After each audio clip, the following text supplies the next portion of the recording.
Hey guys, this video is going to be very short because I'm very sick, but I needed to make it. So stay tuned, and we are going to talk about the NRA's response to the Respect the Second Amendment Act.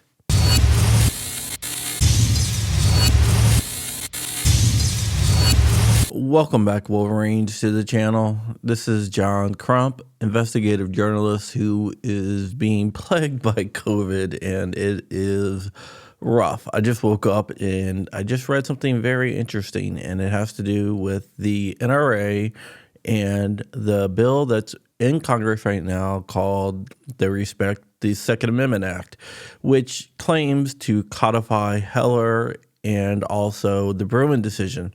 But it really doesn't do that. It's a entirely different test. If you want to learn more, you can watch my video yesterday, but just to break it down, the Brewing Decision says that the courts have to rely on the original text and history of the Second Amendment. The bill in question says that the courts have to rely on the tradition of firearms regulations in the country, which could lead to a huge problem because it can be argued that the NFA, for example, is a firearms regulation tradition since it was 90 years ago and it's still around today. So that's the problem.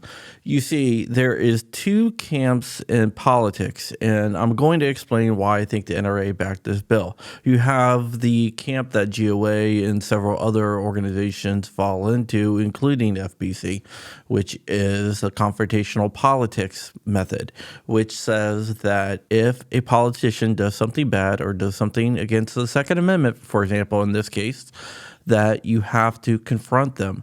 So that's why it's confrontational politics. So it's the think or spink method. If a politician does something good, you thank them regardless of if they're a Democrat or Republican. If they do something against the Second Amendment, in this case, since we're all gun rights people, then you have to spank them. You have to call them out. You don't protect politics. You say, if you do something bad, we are going to light you up to the public. We're not going to compromise. We are going to light you up. So that's confrontational politics. Then where the NRA falls into, and I'm not saying this is any worse than confrontational politics. I'm more of a confrontational politics guy, to be totally honest, but I guess you already know that. But it's access-based, which says you cover for the guys that you have access to not jeopardize that access. And hopefully you can use that access to push your agenda because they will like you more. So it is about making friends and gaining influence instead of saying, we will light you up. I know confrontational politics is looked at kind of bullying politicians, but sometimes they just need to be bullied. And that is the difference. And I think that's the reason why the NRA is backing this bill, not because they truly believe in it, but because they want to protect their access.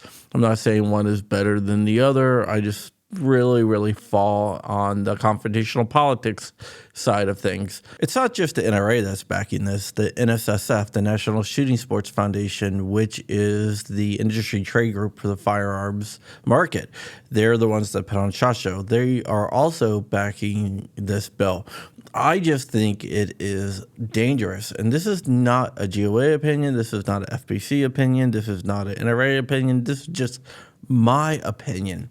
I believe that this bill has the ability and the chance to do more damage than it does to do good, because all these liberal anti-gun politicians in these states are going to cherry pick this law and say, hey, look, we fall under this law even though that we don't fall under Brewing.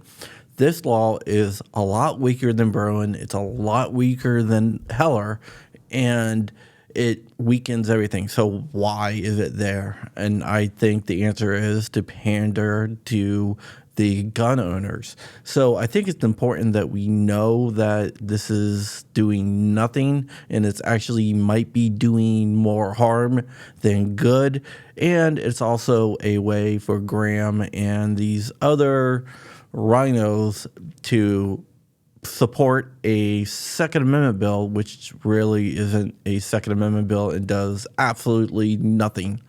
All right, guys, that is it. I'm not going to do any videos this weekend.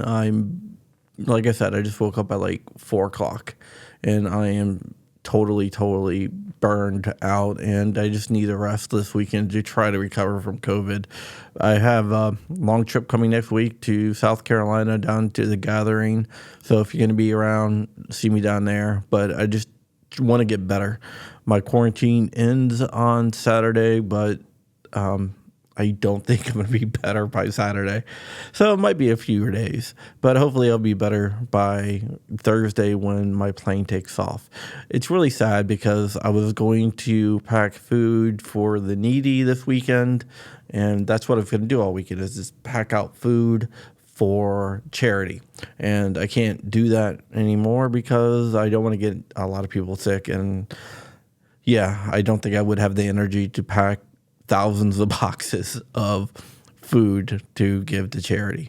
But until next time, remember, like, comment, and subscribe if you like what I do here. Stay ever vigilant, stay ever free, keep in the fight. I'm out of here, Wolverines, mother.